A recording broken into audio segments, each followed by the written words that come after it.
being an educated individual is part of today's world. The arts play really an integral relationship.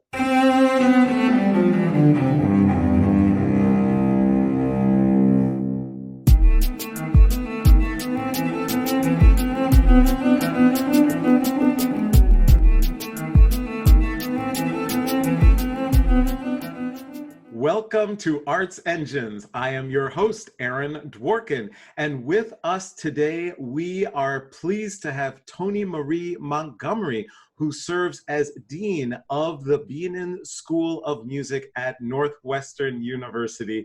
Thank you so much for being with us here today, Toni-Marie. Thank you, Aaron, for your kind invitation. Oh, thanks so much. So, I figure I'll kind of just delve right in. How are things at Northwestern? And, how have you had to kind of respond to the impact of the pandemic? All good questions. I'm really proud of our faculty in the Bienen School of Music who, it was in March, 2 weeks actually before the start of spring break. We were on the quarter system rather than the semester system. So there was an extra week that was added to the spring break. And faculty who asked the question, what is Zoom, are now regularly using Zoom. I'm really proud of the fact that they just embrace the fact that, of course, we're all here for our students and making sure that we maintain the high level of education and training that we're known for. And so there are creative ways that faculty are teaching with ensembles like chorus, obviously with the one-on-one instruction, with applied music, but also with chamber music. So it's a new day. Even for, I would say, our academic faculty in musicology, music theory, they also then are adjusting to the changes that Zoom provides. And thank goodness, that's what I would say, because I've been thinking many times for people my age, if this had happened, say in the 1980s, even early 1990s, where would we be? Would we just simply be closed? So people are adjusting, and most of our time now as we end the spring quarter, which ends the first week of June, is preparing for the fall and trying to look into a crystal ball saying, will we be able to return? What will those numbers be as far as, the Illinois, our governor saying, will it be 10 people who can gather together, 50, 1,000? So making lots of plans A, B, C, D, probably all the way to Z. Absolutely, absolutely. So one of the things that, is you have these extraordinary, beautiful new facilities, right? And so as you kind of look into just kind of the future and even getting a little bit away from the pandemic, could you kind of just speak to the importance of, facility, of the spaces in which we have our students in music, in the arts, learn and engage with one another? Thank you for bringing up what I call as my 12-year-old baby, because the building, of course, took that many years during my tenure, but I think about my predecessors and their time. Our facilities, we were separated into essentially like about 3 separate buildings. And the fact of community for musicians, of course, is critical. Being together, being able to work together to talk to each other. And our separation, our geographical separation, really prevented the type of community building that's necessary. I also say, and especially to our trustees at the university and our 2 presidents, the current one and former, that the building represents really the excellence of the school, the faculty, our current students, but also all of our alums. So we're now in a situation where we do have a building that reflects the excellence of the school. I make the analogy many times, the comparison with sciences. And so you wouldn't expect 21st century science majors then to use 19th century microscopes and instruments. And so not only is it important to have, of course, the beauty, that's really secondary. What was most important is to be able to, for students and faculty to practice, but also to teach in spaces that were conducive, where you didn't hear your neighbor, next door playing the tuba.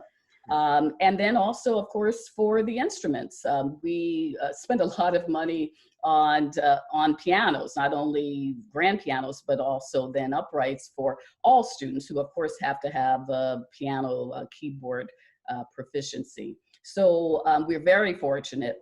And, I never will stop thanking those in power for contributing to having us have, I think, one of the premier institutions, facilities in the United States. Absolutely, and you definitely do. So, the kind of show, right, even entitled kind of Arts Engines, is going to this fabric of, who's really, the engine and serving as the engine of our field and of the arts industry. As you look at is your role, you've had this extraordinary tenure, almost 20 years, I think leading one of the top institutions. What do you kind of see as either the primary or a couple of the primary roles that you have as kind of the leader of an academic institution? If you're, speaking to all of those who either are or may be seeking to become and take on a leadership role at an academic institution, what do you see as kind of the foremost responsibilities you have on a day-to-day basis? Wow. Well, I think that my training as a collaborative pianist at University of Michigan, our alma mater, really helped me and continues to help me in seeing the bigger picture. So I, as a performer, then I have the score in front of me, almost like a conductor, but I'm actively then playing. If then the performer with whom I'm playing, my duo partner, skips a measure or skips a beat, then it's my role to provide that support, to provide the harmonic foundation for the individuals. And so I see my role as dean in providing that support to our faculty primarily. Unfortunately, I don't have much interaction with students because we have assistant deans, associate deans who handle that. But with faculty who come in, they have a great idea, but it's easy for me to pick up the phone or to make a connection with someone else on campus to provide some type of funding then for the individuals. We have relatively new initiative, the Institute for New Music. And that came as a result of actually conversations, discussions with students and faculty and administrators in 2011. But it was actually a graduate student who said, no, we should focus on new music. And we have actually spent a lot of time as a school then not eschewing then the foundation of classical music, but saying this is an important aspect for training our students. And so the fact that the idea really initiated with a student, for me, means that we learn from so many different sources. And I guess if I'm giving advice, I would say that individuals need to make sure that they continue learning. As you said, this is my 17th year here at Northwestern as dean, but every day is a different day. And I learn from the people with whom I work. I'd say even, the individuals who are providing support, the custodians, you interact with these individuals and you learn. The importance of listening to is just really critical. You shouldn't be the loudest or the only person who's then speaking in meetings. So I see a lot, yes, I have a lot of meetings, but I also learn a lot from those interactions with individuals. I think communication is just really critical. We can't say whatever to make sure that your mission is then understood, and also that people embrace that mission. It has to be part of them. So listening is really important. My last part of advice is really to be brave and to be strong. these jobs, especially in administration, they're not popularity contests. And so, as you know, Erin, there are decisions that have to be made that will negatively impact some part of the population. But as long as people, at least you've taken the time to explain to them why a decision was made, in some cases, if it's dealing with personnel, you can't share. But I think that if you have that reputation of being honest and truthful, that people will say, well, there are many aspects to that decision that was made, and I trust X, that he or she then is making the right decision. Awesome, awesome. So, and you referenced, your time and being inspired as a performer. We all have in the arts that moment as a child when somehow something happened, an instrument came into our hands, and we realized this needed to be a significant part of our life. For you, when did that happen? And if I read correctly, at some point that actually led to your mom being able to save up and secure a Steinway, I think, for you early on. But what was your moment of initial passion that brought you connected to the piano and to music? That's a good question, Erin. My mother, who was one of 9 children growing up, she had always wanted to take lessons. This is in Savannah, Georgia. They couldn't afford the 50-cent lesson fee. And so I attribute her saying that I actually asked for the lessons. I think it was more she wanted something for her daughter that she wasn't able to have. So I started at the age of 6 with piano lessons with the Catholic school nun. And I can remember when I was 9, I was playing the organ for Mass. I'm not a great organist, believe me, the pedals, I was just using the keyboards. But I can't remember a time, even, when I think about high school, where I didn't think I'm going into music. I didn't know specifically what that would be, but I couldn't imagine separating my love for music and just the communication that I feel. It's a special form of communication that I can't get from moving papers, but just really with having some connections then with the audience, and because I do chamber music, then having that interaction with other wonderful musicians. Awesome. So, not only have you held these incredible leadership roles, and especially at, a leadership institution such as Northwestern, but the reality is that our field is not where I think we all would like it to be as it relates to diversity in both gender as well as cultural diversity. And as an African American woman, you are and have been the first of many things in these leadership roles. Could you kind of just speak to that a second? I would say, one, how you have kind of felt in your roles, and do you feel a sense of responsibility kind of being the first in that way? And do you feel like we've made progress? Oh, gosh, all excellent questions. I do feel a responsibility as an African American woman to include and to serve as a role model to others.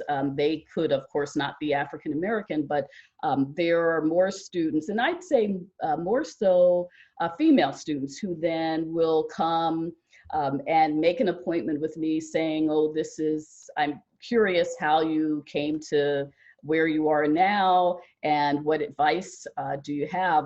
And I'm always willing to speak to individuals, no matter what their gender or ethnicity. But when I sit in a concert hall, it doesn't matter if it's one of our halls or downtown with a Chicago Symphony Orchestra, it's obvious, I'm one of the few African Americans who's in the audience. And so it is a responsibility that I think that because of organizations like Sphinx and individuals in various arts institutions, including, say, our group of Seven Springs, which is a group of top music schools, every meeting that we have, we're then addressing diversity, inclusion, how can we make a difference? How can we encourage students to then see classical music, jazz, which of course is also offered in our schools, as an option for careers? When I look at national symphony orchestras, I'd say we're making very little progress. And so organizations like New World Symphony or the Civic Orchestra of Chicago are really important. And our universities and conservatories, our relationships with those training orchestras is very important. In trying to open up doors. Obviously, things are so much better than, you know, the 1980s when I was in school, and progress has been made. But I also then think of so many of our repertoire by African American composers that still are unknown. And you know, yes, it's wonderful to see Florence Price and her symphonies, but I think of all the talented African-American musicians from, you know, really the 1800s who then have contributed to our repertoire, and yet their voices are still being unheard. So that sounds rather negative, but because I and other colleagues are really devoted and to making sure that we are open and diverse, we're welcoming to all various individuals. We, as I think just as every day, we have to continue to ensure that I'm not the last, you know, African-American dean, and hopefully that other people really do see, you know, it's difficult, I think, for many middle-class ethnic families to see music, and especially classical music, as an option. Success to many means, you know, you're an attorney, you're a physician. And so having musicians who just love the field and cannot imagine pursuing any other fields, that's what's really important. And just to follow up on that, because unfortunately we're just about out of time, but what would you say to, you know, that family in our community, in a community of color, who would say, why the arts? There are so many other things that are either significant or challenges, you know, to our community, to people of color. Why the arts? Why are the arts so important? What would you say to them?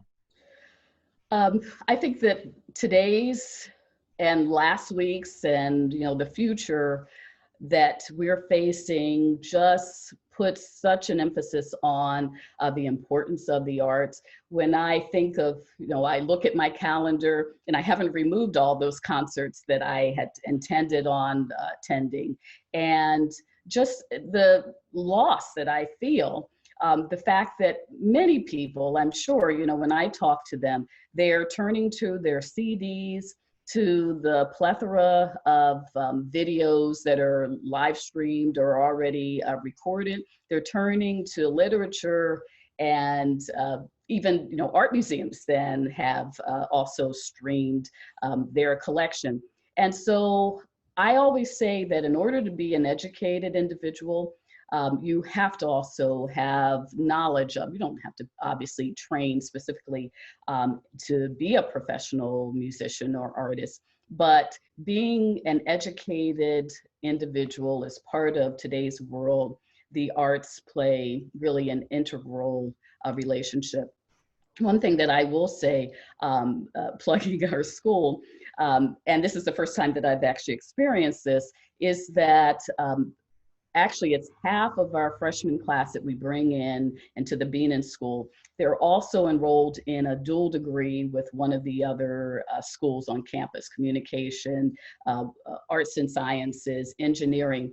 And so I would say, to answer your question, not only to, you know, wax eloquently or try to do so with those parents, but to encourage them that a university is a wonderful place where a student who has spent time, you know, practicing and honing their skills to be accepted to a music school, but then also that they have another interest. And today I'm finding that students have multiple interests. And it's not that they're dilettantes, but somehow they are able then to balance the requirements of those 2 degrees. And success doesn't always mean being on the stage, as you and I know. Success also would be that individual who perhaps was majoring in violin and then also in finance. And if they choose to then pursue the finance aspect, we still have succeeded because they will then contribute to their communities.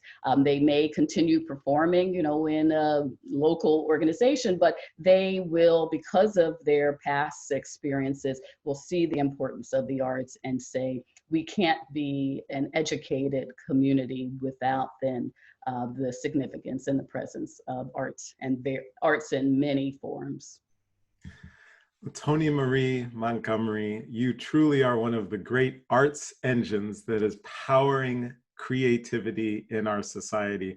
Thank you so much for joining us and being here on the show. Thank you again, Erin. I really appreciate the invitation.